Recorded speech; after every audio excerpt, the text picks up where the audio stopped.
할렐루야. 수요 특강에 오신 우리 사랑하는 예능의 성도님들을 주님의 이름으로 환영하고 축복합니다. 어느 곳에 계시든지 강건하시고 그리고 예배자의 삶을 잘 감당해내시기를 바랍니다. 우리 함께 기도하겠습니다. 사랑의 하나님, 우리가 예수 그리스도를 믿고 산다는 것이 그저 교회에 잘 나오는 것이 아님을 압니다. 내 안에 생명으로 계신 주님의 능력을 힘입어 하나님의 부요를 누리는 삶을 살도록 경험하도록 도와주시옵소서. 모든 시간을 주께 의탁하고 감사하며 우리 주 예수 그리스도의 이름으로 기도하옵나이다. 아멘. 하나님의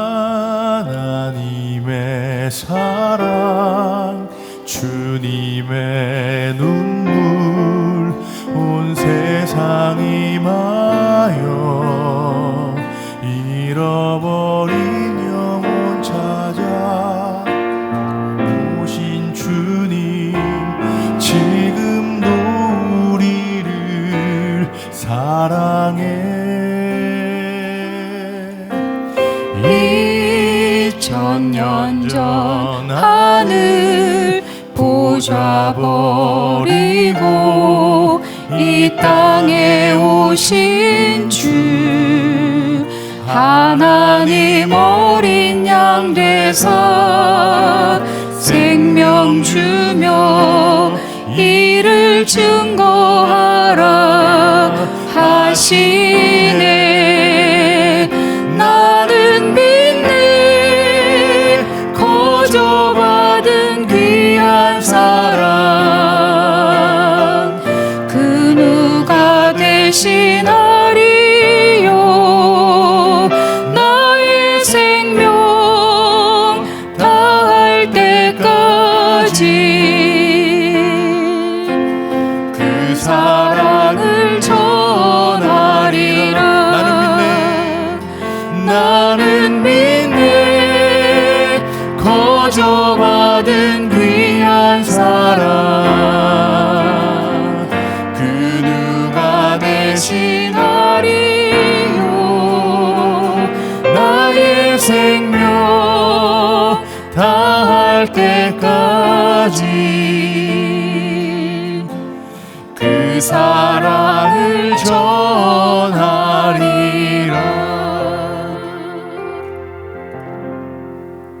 아멘. 오늘 우리에게 주신 하나님의 말씀 우리가 함께 읽겠습니다. 1절부터 4절 함께 읽습니다. 태초부터 있는 생명의 말씀에 관하여는 우리가 들은 바요 눈으로 본 바요 자세히 보고 우리의 손으로 만진 바라. 이 생명이 나타내신 바 된지라. 이 영원한 생명을 우리가 보았고 증언하여 너희에게 전하노니 이는 아버지와 함께 계시다가 우리에게 나타내신 바 된 이시니라. 우리가 보고 들은 바를 너희에게도 전함은 너희로 우리와 사귐이 있게 하려 함이니 우리의 사귐은 아버지와 그의 아들 예수 그리스도와 더불어 누림이라. 우리가 이것을 씀은 우리의 기쁨이 충만하게 하려 함이라. 아멘. 요한일서는 보통 우리가 서신서라고 또 일반 서신이라고 하는 범주에 속하기는 하지만 요한일서의 형식이 과연 무엇이냐 좀 의문을 제기하는 경우들이 있습니다. 서신서인가? 편지글인가? 왜냐하면 보통 서신서가 갖고 있는 형식들을 갖고 있지 않은 것이 바로 이 요한일서입니다. 인사말이 일단 생략되어 있고요. 그리고 또 본문을 다 읽어봐도 누가 또 어디에 있는 누구에게 이 글을 썼는지에 대해서 기록이 나와 있지 않기 때문입니다. 아마도 특정한 상황에 처한 많은 교회들에게 회람용 서신으로 회람용 글로 쓰여졌기 때문일 것이다 라고 우리는 생각해 볼 수 있습니다. 그렇다면 이제 이 요한일서의 저자는 또 누구인가? 뭐 이견도 덜어 있을 수 있지만 많은 학자들에 의해서 이 요한일서의 저자는 하나님의 예수님의 사랑하는 자 사도 요한일 것이다 라고 하는 것에는 큰 이견을 보이지 않습니다. 또 이러한 연속 선상에서 우리가 사도 요한의 글을 보통 요한복음 또 그리고 요한 1, 2, 3서 그리고 또 요한계시록 이 글들이 모두 다 사도 요한이 쓴 글이다라고 보통 생각을 하고 있습니다. 한 저자의 글은 그 글맛이 있죠. 그 저자만이 갖고 있는 여러 가지 문체나 또 글 구성, 그리고 또 거기에 자주 사용하게 되는 어떤 특정한 언어, 이런 것들을 통해서 이 저자가 갖고 있는 영적 스피릿 또 우리가 확인할 수 있고, 그리고 또 그 저자의 성품까지도 발견하게 되는 것이 바로 이 글들입니다. 보통은 이 요한은 베드로와 대비되어서 굉장히 부드러운 이미지로 우리가 많이 생각하고 있지만, 이 글에서는 굉장히 단호한, 굉장히 카리스마가 강력한 그러한 지도자의 모습을 보여주고 있는 그러한 글이기도 됩니다. 사도 요한은 생각해 보면 예수님의 12 제자가 다 복음을 전하고 순교하였죠. 그 모두가 다 떠난 그 자리에 홀로 남아서 그 나머지 일들을 감당했던 사람이 바로 이 사도 요한입니다.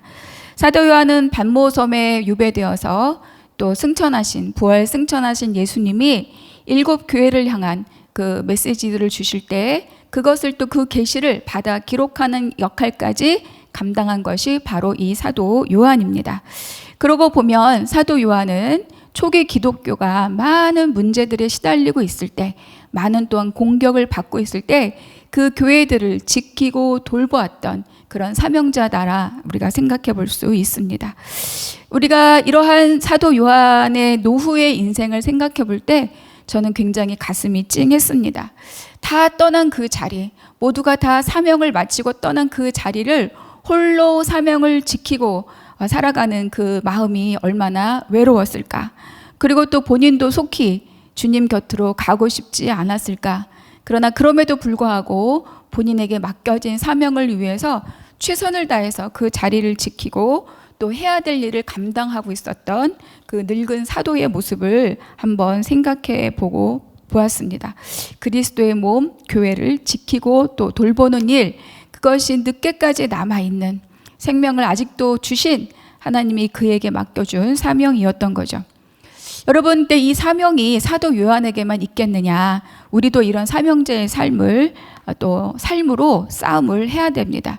나의 연약함을 주님께 맡긴 채 또 팔과 다리를 강건하게 하고 내가 끝까지 복음의 삶을 살기 위해서, 또 믿지 않는 배우자를 위해서, 또 세상에서는 잘 나갈 수 있지만 예수가 없는 내 자녀들을 위해서 기도와 또 본이 되는 삶의 싸움을 멈추지 않으시는 저와 우리 모두가 되시기를 바랍니다.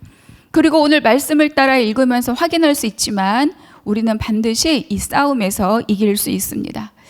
여름이 되면서 많은 건강 프로그램에서 다이어트에 대한 내용을 많이 방영하는 거를 제가 잠깐 봤어요. 그런데 이런 말이 있더라고요. 시간이 오래 걸리고 천천히 빠지는 살은 있지만 안 빠지는 살은 없다. 저는 이것을 이 복음의 삶에서 이렇게 한번 적용해 보고 싶습니다. 우리의 오랜 인내와 기도를 필요로 하는 삶은 있지만, 그러나 변화하지 않는 삶의 현장은 없다. 정말 이러한 말씀을 감히 저와 그리고 우리 사랑하는 성도님들과 함께 선포하고 선언하고 이 말씀으로 지켜나아갈 수 있기를 바랍니다. 정말 이 사명을 다하기까지 여러분과 또 우리 모두의 애통함이 있기를 바랍니다. 그리고 이 사도 요한 이 저자는 이 글을 쓰게 된 여러 가지 목적에 대해서 6가지로 우리에게 설명해 주고 있습니다. 첫 번째는 예수 그리스도를 통한 기쁨입니다. 1장 4절 우리가 한번 같이 읽으면 우리가 이것을 쓰면 우리의 기쁨이 충만하게 함이라. 그러니까 이것을 쓰면 여러 번 반복하면서 요한이 이 글을 쓸 수밖에 없었던 여러 가지 상황 그리고 목적에 대해서 우리에게 말해주고 있습니다. 두 번째는 또 대언자 예수 그리스도에 대한 말씀입니다. 이것을 쓴 것은 너희로 범죄하려 하지 않게 함인데 그럼에도 불구하고 우리에게 대언자가 있다. 그분이 누구시냐? 바로 예수 그리스도다. 그것을 알게 하기 위해서 이 글을 썼다라고 말하고 있습니다. 또 세 번째는 우리가 예수를 믿고 복음을 받은 자들이 어떻게 성장해 가고 있는가를 말해주고 있는 거죠. 아이들아, 또 아비들아, 그리고 청년들아. 그래서 예수 그리스도를 복음을 영접한 자들, 복음을 가진 자들이 어떻게 우리가 삶에서 그리고 영적으로 성장하게 되는가를 위해서 이 글을 썼다라고 말합니다. 그 네 번째는 진리에 대한 것입니다. 진리. 2장 21절 말씀을 한번 같이 읽겠습니다. 내가 너희에게 쓰는 것은 너희가 진리를 알지 못하기 때문이 아니라 알기 때문이요. 또 모든 거짓은 진리에서 나지 않기 때문이라. 그러니까 이 당시에 진리에 관계된 문제가 있었다는 것을 말해줍니다. 또 다섯 번째로 26절에 너희를 미혹하는 죄들에 관하여 내가 이것을 너희에게 썼노라. 그러니까 미혹하는 어떤 것, 쉽게 말하면 이단의 문제들이 바로 이들 그 시대에 널리 퍼져 있었구나를 확인할 수 있는 거죠. 그리고 또 여섯 번째는 5장 13절에 영생이 있음을 알게 하려 함이라. 그러니까 사도 요한이 이것을 쓸 때에 우리에게 생명, 영생이 있음을 알게 하기 위하여서 이 글을 썼다. 이렇게 여섯 가지로 이 글을 쓴 목적에 대하여서 우리에게 말씀해 주고 있습니다. 그러니까 바로 이 사도 요한이 이 글을 통해서 우리에게 증언하고 싶었던 하나님의 모습, 증언하고 싶었던 하나님은 어떤 분인가를 우리가 잘 알아야 되는 거죠. 그러니까 저자가 밝힌 이 내용들을 따라 보면 저자는 예수 그리스도에서 증언해야 될 절대적 필요가 있었습니다. 그러니까 그 당시에는 예수 그리스도, 이 진리를 거부하는 거짓 가르침들, 거짓 진리가 있었던 거죠. 다시 말하면 미혹, 그리고 이단의 문제, 진리에 대한 싸움이 있었습니다. 사도 요한은 이 진리의 싸움의 현장에 있었던 것입니다. 그리고 마지막에 우리가 그것을 싸워야 되고 또 싸울 수 있고 또 이기게 되는 것은 무엇이냐? 바로 내 안에 그분의 영생, 생명이 있기 때문이다라고 말하고자 하는 것입니다. 그런데 이 진리에 대한 싸움은 그 당시 그들에게만 있었던 것은 아닙니다. 오늘 현대에도 거짓 진리를 전파하는 많은 이단들이 있습니다. 그래서 우리가 예수 그리스도가 누구신지 그리고 복음이 무엇인지 명확하게 잘 배워야 되고 복음으로 사는 삶이 무엇인지를 알고 그것을 살아낼 수 있어야 되는 것이죠. 그리고 또한 이 배움과 또 삶은 외적으로 드러난 이단들을 향해서만 우리가 필요한 것이 아닙니다. 우리가 쉽게 말해서 인정받는 정통 교회를 다니고 있지만 그러나 내 안에 얼마나 많은 이단적 요소가 나를 사로잡고 있는지 우리가 또한 살피고 점검해 봐야 할 것입니다.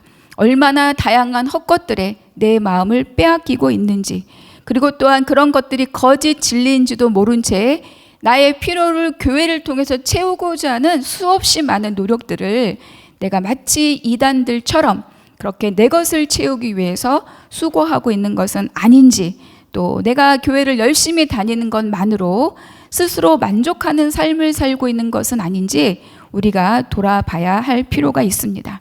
그래서 이 사도 요한이 이 글을 쓴 여러 가지 정황적 내용들은 지금을 살고 있는 나에게도 맥락적으로 같이 연결되어서 또 이해되어야 합니다.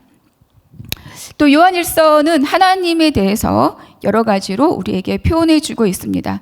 요한일서에서 말하는 하나님은 어떻게 말하고 있느냐, 1장 5절 또 5장에 있는 말씀까지 여러 5가지의 형태로 하나님이 누구신가를 말해주고 있습니다. 1장 5절에 의하면 하나님은 빛이시다. 그리고 2장 29절에 의하면 하나님은 의로우시다. 3장 또 24절의 말씀으로는 우리에게 주신 성령으로 말미암아, 그러니까 하나님은 영으로 있으시다는 거죠. 그리고 또 4장 8절 16절 우리가 잘 알고 있는 것처럼 하나님은 사랑이시라.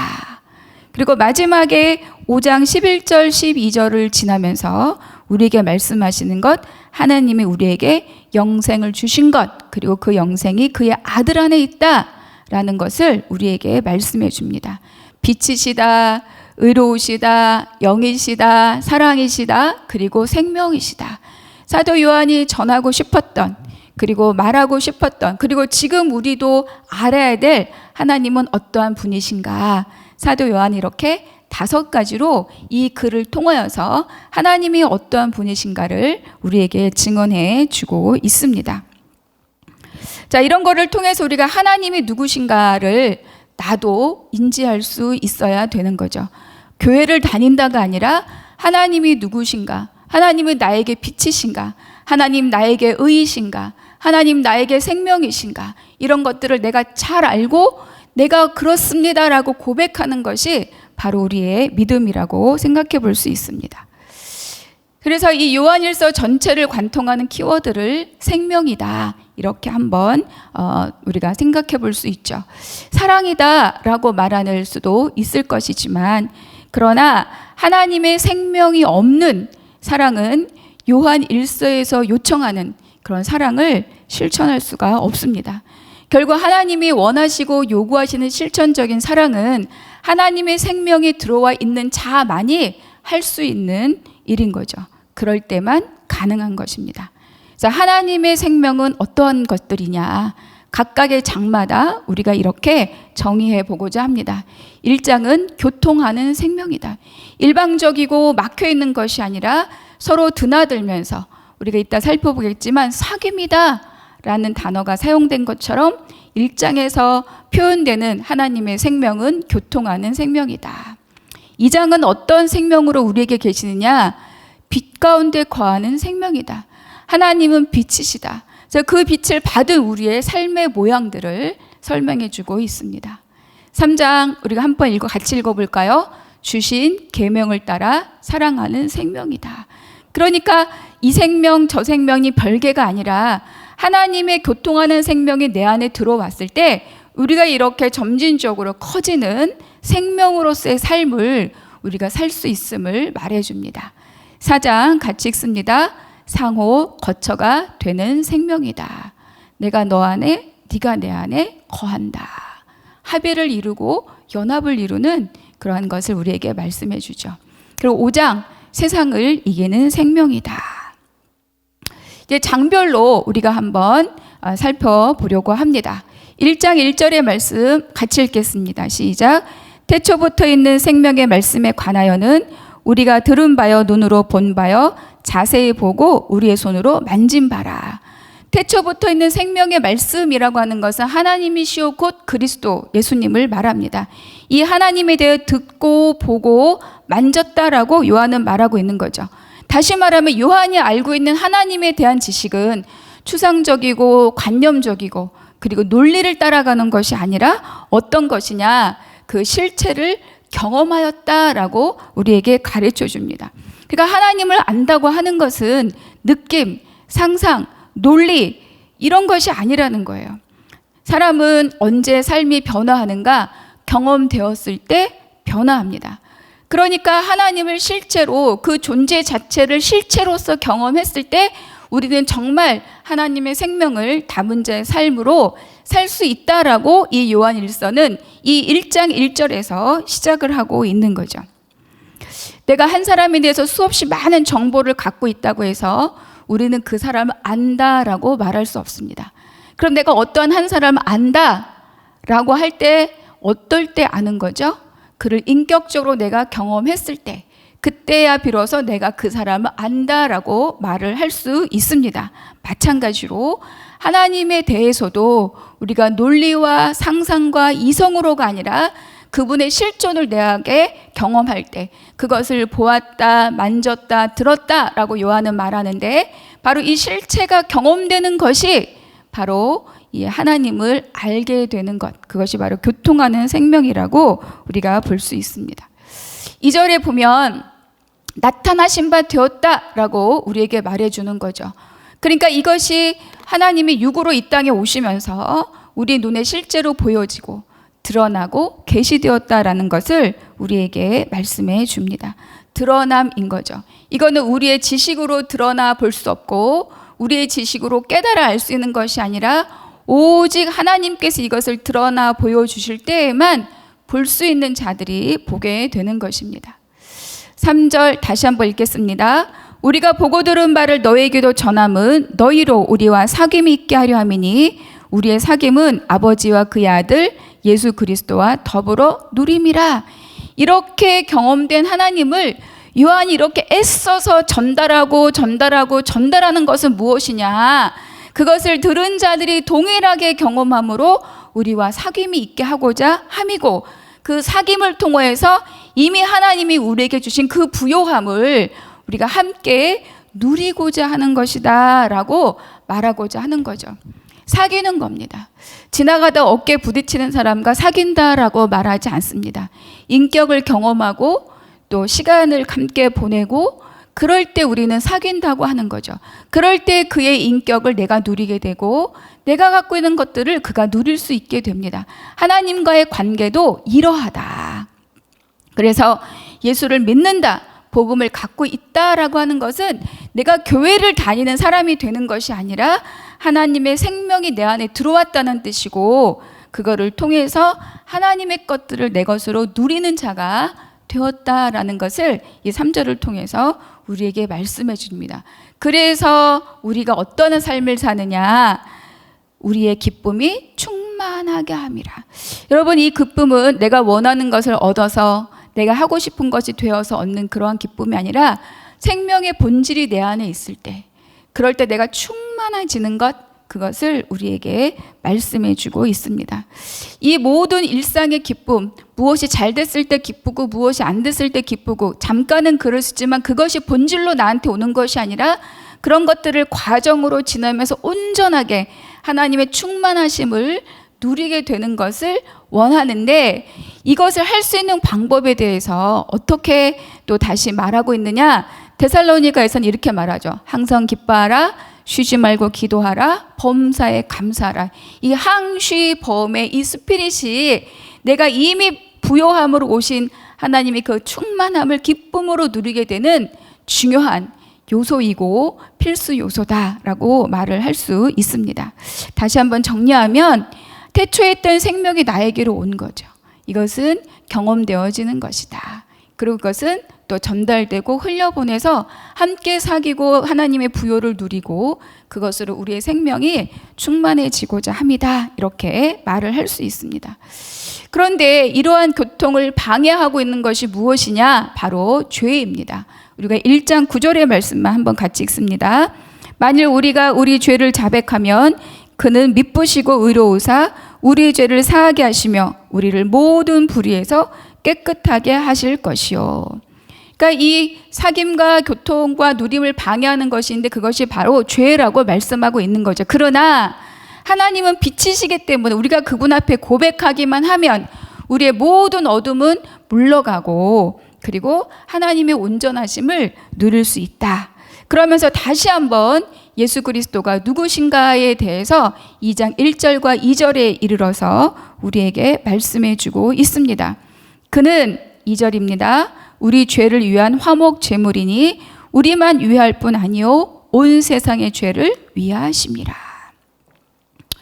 결국은 1장 교통하는 생명에서 말하고자 하는 것은 무엇이냐? 경험되어진 하나님, 교통하는 생명, 그것의 증거가 성육신하신 예수 그리스도고 또 우리는 성령을 통해서 깨달아 알게 되는 거죠. 그래서 교통하는 생명은 무엇이냐?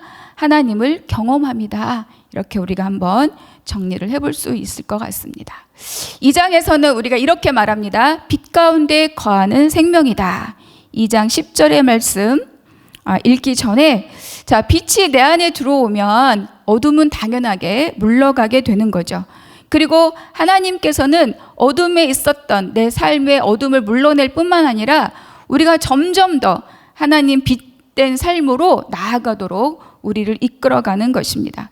그래서 우리가 빛된 삶, 빛에 거하는 생명으로 삶을 우리가 이렇게 증거할 수 있는데 2장 10절에 보면 그의 형제를 사랑하는 자는 빛 가운데 거하여 자기 속에 거리낌이 없다. 그래서 우리가 빛 가운데, 빛은 곧 생명을 성장하게 만드는데 빛 가운데 거하는 삶, 그것이 무엇이냐? 사랑의 성장입니다. 나만 알고 이기적이고 나 중심적이고 나밖에 몰랐다면, 그러나 우리가 빛을 경험하고 하나님의 생명이 경험되었을 때, 그래서 내가 빛 가운데로 점점 더 가까이 나아가는 삶을 살게 될 때 내가 아닌 타인들에 대한 사랑도 성장하게 된다라고 말해주는 거죠. 두 번째는 어떤 성장을 또 이룰 수 있느냐? 바로 믿음의 성장입니다. 아이들아, 그리고 아비들아, 그리고 청년들아. 그러니까 아이, 청년, 아비라고 말하는 것은 점점 처음에 예수 그리스도의 생명을 접했을 때에서 끝나는 것이 아니라 그것이 점점 빛으로 가까이 가면서 성장하게 되는 것을 말하는 거죠. 우리의 육신적인 것도 엄마의 태에서 태어났을 때 그냥 내버려 두면 가르치고 관리하고 양육하고 먹이고 입히지 않으면 그 생명은 생존할 수가 없습니다. 우리의 영적 태동도 마찬가지인 거죠. 그래서 관리하고 그리고 지속적으로 양육하고 먹이고 입혀서 성장해야 되는데 결국 아비는 무엇입니까? 아비는 하나님의 경륜을 알게 된 자, 구속사의 비밀을 알게 된 자, 아이에서 청년에서 아비로까지 우리가 성장하는 모습을 우리에게 말씀해 주고 있습니다. 그래서 아비로까지 우리가 성장하면 내가 이 땅에서 왜 어떻게 무엇으로 살아야 되는지를 알게 되는 거죠. 다시 말하면 삶의 방향성을 명확하게 깨닫고 그 방향성을 향하여서 삶을 사는 자들을 우리가 아비들이라고 생각해 볼 수 있습니다. 그래서 우리가 이렇게 빛에 거하는 생명을 가지면 점점 사랑에 성장하고 신앙에 성장하게 되는 거죠. 그런데 바로 이 성장을 방해하는 것이 있다. 이 성장을 방해하는 것, 2장 16절 읽어보겠습니다. 이는 세상에 있는 모든 것이 육신의 정욕과 안목의 정욕과 이상의 자랑이니 다 아버지께로부터 온 것이 아니요 세상으로부터 온 것이다. 결국은 우리가 빛 가운데 거하는 생명으로서 성장하는 삶을 방해하는 것이 무엇입니까? 그 첫째가 바로 세상입니다. 세상은 하나님께로 빛 가운데로 나아가고 거하는 삶을 끊임없이 방해하게 되는 거죠. 그리고 두 번째는 무엇이냐? 우리가 2장 22절 23절에 말씀하는 것처럼 거짓말하는 자가 누구냐? 예수께서 그리스도이심을 부인하는 자가 아니냐? 아버지와 아들을 부인하는 그가 적그리스도다. 그러니까 우리가 점점 하나님께로 또 빛 가운데로 성장하는 삶은 우리가 현실적인 땅의 부분에 있어서는 육적인 부분에 있어서는 세상이 계속 우리의 탐심을 건드리고 우리 어떤 욕망을 건드리고 또 내가 살아왔던 방법들을 건드리는 거죠. 그리고 또 하나는 우리가 이렇게 또 성장하고 또 잘하는 것을 방해하는 거 무엇이냐? 계속 거짓 진리를 말함으로 우리의 방향성을 틀어놓는 것, 우리의 방향성을 왜곡시키는 것, 우리가 그것을 적그리스도다 이렇게 생각해 볼 수 있습니다.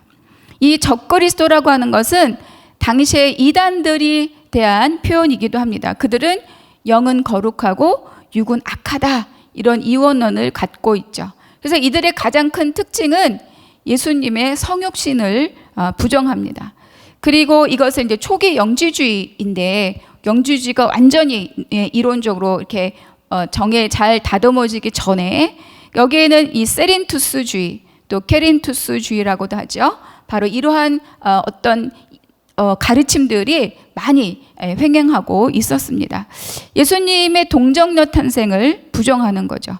그래서 그냥 이 예수님이 훌륭한 그냥 어떤 사람이라고 말하고 있습니다. 그래서 세례를 받을 때 성령이 오셨다가 그가 십자가에 달려 돌아가실 때 성령님은 떠난, 그래서 예수와 그리스도를 분리시켜 놓은 그러한 논리로 사람들의 이성을 자극시키는, 논리를 자극시키는 바로 이러한 가르침을 가졌던 것들, 그런 것들에 대해서 여기서 적 그리스도다 이렇게 말하고 있습니다. 기독론을 부정하는 것, 예수 그리스도를 부정하는 것은 그때나 지금이나 이단입니다. 그래서 뒤에 살펴보겠지만 3장 7절에 보면 자녀들아 아무도 너희를 미혹하지 못하게 하라 이렇게 단호하게 말하고 있죠. 그래서 마지막으로 이 사도 요한은 제자들에게 또 이 편지를 읽는 자들에게 이러한 부탁을 합니다. 24절과 25절 한번 같이 읽겠습니다. 너희는 처음부터 들은 것을 너희 안에 거하게 하라. 처음부터 들은 것이 너희 안에 거하면 너희가 아들과 아버지 안에 거하리라. 우리에게 약속하신 것은 이것이니 곧 영원한 생명이니라. 24, 25절 뒤따라서 계속 반복되는 단어가 있습니다. 그것은 거하라, 거하라, 거하라입니다. 그래서 우리가 세상과 이단을 이기는 방법은 바로 우리의 지식이 아닌 거죠. 우리가 오직 예수 그리스도 안에, 복음 안에, 말씀 안에 거할 때만 가능하고, 그렇게 거할 때 우리는 신앙의 성장, 영적 성장, 삶의 성장, 사랑의 성장을 우리가 일구어낼 수 있습니다. 그러니까 세상을 쫓아가서는 우리가 하나님이 준비하신 모든 부요를 누릴 수 없음을 다시 한번 말씀해 주고 있죠. 3장에 가서는 이렇게 말하고 싶습니다. 주신 계명을 따라 사랑하는 생명이다. 그러니까 우리가 하나님께서 우리를 어떻게 자녀로 삼으셨는가를 우리에게 말씀해 주고 있는 거죠. 그래서 하나님의 자녀, 하나님의 사랑을 통해서 하나님의 자녀가 된 자는 우리가 범죄하지 않는다. 그리고 또 미혹하지 못하게 한다. 그리고 하나님께서 이 땅에 우리가 죄를 범하지 않는다는 거죠. 왜냐하면 예수님 이 땅에 마귀를 멸하러 오셨기 때문이다. 이건 내 안에 뭐가 있다? 하나님의 씨가 그 안에 거한다. 이렇게 말하는 거죠. 그래서 우리가 하나님의 자녀, 하나님의 사랑을 통하여서 우리의 신분이 어떻게 바뀌었느냐? 하나님의 자녀가 되었다. 3장 10절 같이 읽습니다. 이러므로 하나님의 자녀들과 마귀의 자녀들이 드러나나니 무릇 의를 행하지 아니하는 자나 또는 그 형제를 사랑하지 아니하는 자는 하나님께 속하지 아니하니라. 당시의 이단들이 신학적 문제만 갖고 있는 것이 아니라 삶에서 도덕적으로 그리고 사회적 책임적인 삶을 전혀 살지 않았기 때문에 우리가 이단의 거짓 가르침을 따르는 자와 예수 그리스도를 따르는 자의 삶의 모양이 이렇게 나타날 수 있다라고 우리에게 말씀해 주고 있습니다. 그들은 불의했고 그들은 형제를 사랑하지 않았고 오직 자기만을 생각했던 그런 사람들이었던 거죠. 그래서 이웃을 돌보지 않고 또 형제 사랑을 결여한, 그래서 우리가 그에게 속했다라고 한다면 하나님의 자녀들과 마귀의 자녀들이 이 사랑을 통하여서 우리가 구별이 되고 드러난다. 이렇게 말해줍니다. 그렇기 때문에 특별히 요한 1서에서는 형제 사랑, 이 실천적인 사랑에 대해서 아주 강력하게 말해주죠. 그래서 3장 18절에 이렇게 말합니다.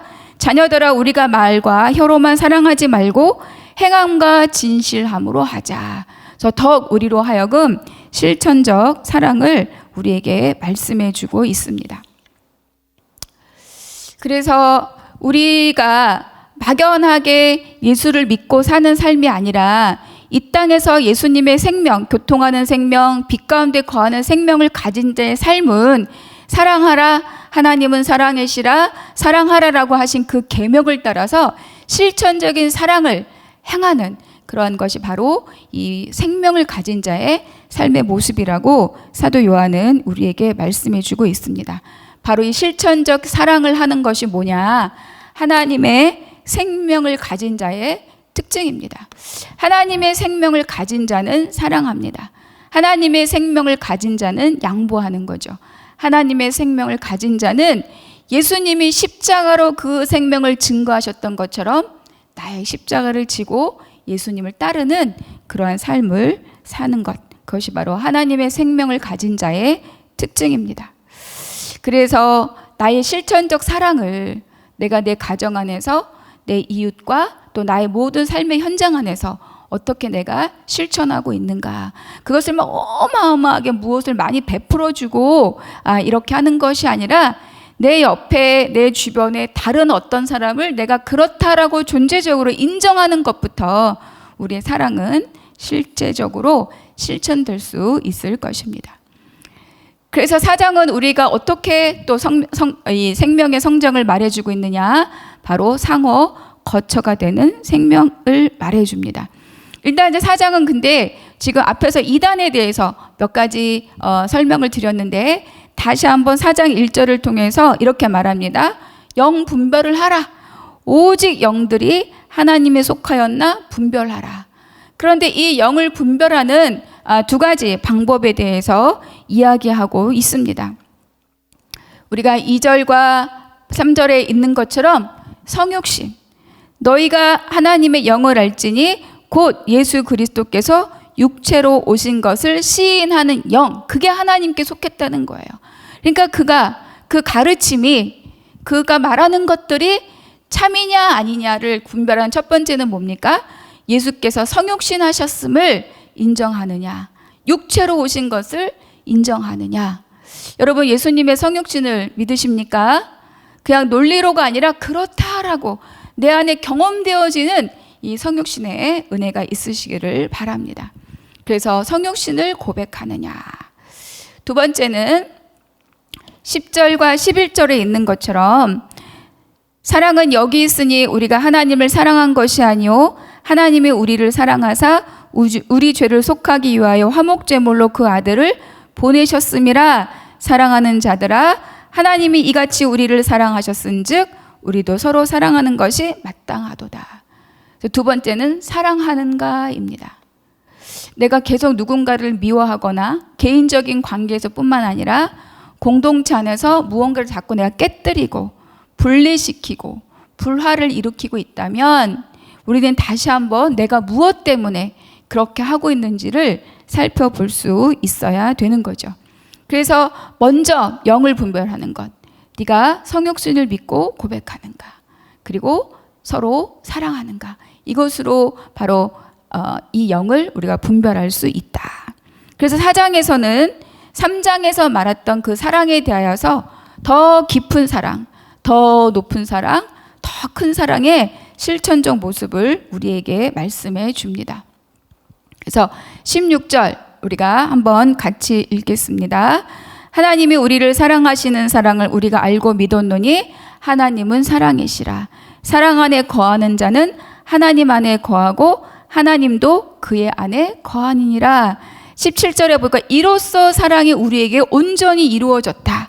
그러니까 하나님이 내 안에 거하고 내가 하나님 안에 거하고 이렇게 상호 거처가 되는 생명을 가졌을 때 이 사랑이 온전히 이루어진다는 거죠. 그랬기 때문에 우리는 심판날이 되어도 나는 겁먹거나 두려워할 필요가 없다. 사랑을 온전히 이룬다.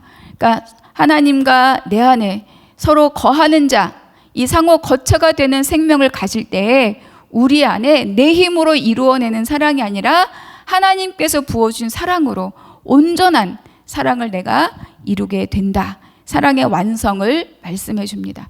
3장이 사랑의 실천적인 부분을 주로 말했다면 바로 이 4장은 사랑의 완성적인 모습을 우리에게 말씀해 주고 있습니다.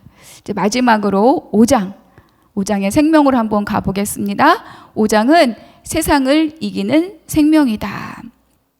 너무 중요한 말씀인데 우리 5장 4절과 5절 여러분이 이 말씀을 함께 나누면서 큰 소리로 힘있게 한번 같이 읽으시면 좋겠습니다. 무릇 하나님께로부터 난 자마다 세상을 이기느니라. 세상을 이기는 승리는 이것이니 우리의 믿음이니라. 예수께서 하나님의 아들이심을 믿는 자가 아니면 세상을 이기는 자가 누구냐. 결국 세상을 이기는 생명, 그것이 곧 믿음이라고 합니다. 믿음이 이긴다. 믿음이 이긴다. 여러분, 우리가 이것이 내 안에 확신의 언어로 있어야 됩니다. 믿었는데 되는 건 없고, 그래 믿어서 잘 되면 좋은데 안 되면 할 수 없지 뭐. 그때는 뭐 이렇게 해야지. 이러한 차선적인 언어가 내 안에 많이 자리 잡고 있다면, 또 나의 믿음에 대한 실패감이 자리가 잡고 있다면 우리는 그 자리를 잘 들여다보시기 바랍니다. 왜 내가 믿음의 실패감을 가지고 있을까? 왜 나는 그렇지 않을 수도 있다라고 생각하고 있을까? 그런데 하나님 분명하게 여기서 말씀해 줍니다. 하나님의 아들이심을 믿는 자가 아니면, 그럼 바꿔 말하면 예수께서 하나님의 아들이심을 믿는 자가 어떻게 된다고요? 세상을 이긴다는 겁니다. 우리에게 이미 이길 수 있는 힘, 이길 수 있는 능력을 우리에게 주셨다라고 말씀해 주고 있죠. 그러니까 이단에 휘둘리고 거짓에 막 흔들리고 그러고 있을 때 다시 한번 이거를 말씀해 주는 거예요. 네가 믿음을 온전히 갖고 있느냐? 성육신의 고백을 갖고 있느냐? 그리고 하나님의 사랑으로 온전함을 이루었느냐? 그렇다면 네가 세상을 이긴다. 다른 거짓된 것들에 마음을 빼앗기거나 두려워하거나 내가 마지막 때에 어떠할 것인가에 대해서 겁먹을 필요가 없다. 사도 요한은 우리에게 말해줍니다. 자, 그리고 두 번째 굉장히 중요한 말씀이죠. 우리가 6, 7, 8절인데요. 6절만 한번 같이 읽어보겠습니다. 이는 물과 피로 임하신 이시니 곧 예수 그리스도라. 물로만 아니요 물과 피로 임하셨고 증언하는 이는 성령이시니 성령은 진리니라. 근데 이거를 내가 막 이렇게 우기고 아니야 믿음이야 이렇게 하는 것이 아니라 이 믿음의 증거를 하나님 우리에게 같이 주셨다는 거예요. 그것이 바로 뭐냐? 피와 물과 성령이다. 그래서 우리 안에 하나님께서는 믿음으로 세상을 이긴다. 예수는 그리스도다. 예수는 하나님의 아들이시다. 예수님은 성육신하셨다. 이 고백으로부터 시작하는 이 믿음이 내가 어거지로 우기는 것이라 피와 물과 성령으로 이미 내 안에 증거까지 내 안에 주셨기 때문에 이건 너무 확실하다는 거예요. 그래서 이 확신을 갖고 있는 자들에 대해서 뭐라고 하느냐? 이 하나님 안에 있는 이 아들들, 하나님의 생명을 가진 자들이 어떤 확신 안에 거할 수 있느냐? 그 첫 번째가 바로 영생입니다. 하나님은 우리에게 영생을 주신 것과 이 생명의 그의 아들 안에는 그것, 나에게 하나님의 생명이 있다. 그리고 내 안에 하나님의 영생이 있다. 누구를 통해서? 예수 그리스도를 통하여서. 두 번째는 뭡니까? 바로 기도 응답에 대한 확신입니다. 요한복음에서도 말하고 있지만 이 요한 1서에서도 그의 뜻대로 무엇을 구하면 들으심이라. 우리가 하나님 안에 거하고 하나님이 내 안에 거하고 이 믿음의 확신을 갖고 있는 자들의 하나님의 뜻을 따르는 우리의 기도는 무엇이든지 들어주심이라고 말해주고 있습니다. 마지막으로 우리에게 말해줍니다. 하나님의 생명 안에 거함이 무엇인지에 대해서 우리에게 말씀해주고 있는 거죠. 우리에게 말씀해주는 모든 것들, 우리가 18절, 19절, 20절이 있는데 우리가 그 중에서 우리가 6절 말씀 읽었지만 21절의 말씀 다시 한번 읽겠습니다. 21절 시작. 자녀들아 너희 자신을 지켜 우상에게서 멀리하라. 이거는 앞에 썼던 말씀과 좀 생뚱맞게 결론을 맺고 있는 것 같지만 그것이 아니라 우리가 이러한 믿음, 그리고 믿음의 증거, 그리고 그것을 갖고 있는 자들에게 주신 하나님의 확신, 이것이 있을 때 나는 자연스럽게 우상으로부터 그리고 이단으로부터 나를 분리시켜 낼 수 있음을 우리에게 말해줍니다. 우리가 우상, 이단 그러면 나와 상관이 없을 것 같죠? 그러나 그렇지 않습니다. 내 안에 얼마나 많은 이단적 요소로 내가 하나님을 내 마음대로 보고 싶은 대로 보면서 왜곡시키고 있는지, 내가 얼마나 내 안에 나의 욕심, 내 자아, 나의 필요, 나의 어떤 것으로 내가 우상으로 섬기면서 내가 그것을 이루기를 소망하고 있는지, 우리가 이 요한일서에 나와 있는 정황들을 따라가면서 내 안에 이런 것들이 없는지를 우리가 한번 같이 살펴보았기를 바랍니다. 그래서 요한일서는 무엇을 말합니까? 하나님의 생명을 말합니다. 하나님의 생명은 우리와 함께 교제하고 사귀기 위한 교통하는 생명으로 오셨습니다. 그래서 하나님의 생명은 우리로 하여금 빛 가운데 거하는 생명으로 우리를 이끌어 가시는 거죠. 하나님의 빛 가운데 우리가 거할 때 우리는 나의 힘으로가 아니라 내 악물고 의지로가 아니라 당연스럽게 하나님이 주신 계명을 따라서 실천적 사랑을 하는 그런 생명으로 살아갈 수 있습니다. 자, 그래서 또 네 번째는 뭡니까? 이 사랑이 좀 더 깊어지고 넓어져서 하나님이 내 안에 거하시고 내가 그의 안에 거할 때 그때 온전한 사랑을 이루게 된다. 바로 그러한 생명을 가지고 세상에 나아가면 우리는 바로 세상을 이길 수 있는, 내가 세상을 이기었노라 말씀하시는 그분의 선언이 바로 내 것이 되는 세상을 이기는 생명으로 우리도 살아갈 수 있음을 믿으시기를 바랍니다. 여러분, 오늘 요한일서를 우리가 함께 살펴보았습니다. 요한복음과 같이 또 나누면서 읽어도 너무 좋은 말씀이긴 하지만 여러분, 우리 안에 예수 그리스도의 생명이 있음이 우리 모두의 힘이 되기를 소망합니다. 그리고 내 안에 예수의 이 생명이 있음이 세상을 이기고도 남음이 있는, 내가 막 두려워 떨지 않아도 되는, 나의 온전한 완성된 사랑임을 다시 한번 경험할 수 있게 되기를 바랍니다. 기도하겠습니다. 사랑의 하나님, 감사합니다. 나한테 생명을 주셨습니다. 생명은 성장하고 생명은 열매를 맺는데, 그것이 성장하고 열매를 맺기 위하여서 우리는 관리하고 먹이고 입히고 또 물을 주고 햇빛을 쬐어야 합니다. 내 안에 생명으로 오신 우리 주 예수 그리스도를 내가 홀대하고 있지는 않은지, 내가 그것을 잘 관리하고 잘 먹이고 입혀서 열매를 맺기까지 내가 함께 하고 있는지 돌아보는 시간이 되게 하여 주시옵소서. 그리하여서 세상의 온갖 거짓으로부터, 세상의 온갖 우상으로부터 나를 지키고 하나님 나를 지키는 주의 백성이 되게 하여 주시옵소서. 세상을 이기는 자가 바로 우리임을 아버지 앞에 감사함으로 고백하며 우리 주 예수 그리스도의 이름으로 기도하옵나이다. 아멘. 모두 말씀 앞에 쓰셨습니다. 다음 시간에 뵙겠습니다. 감사합니다.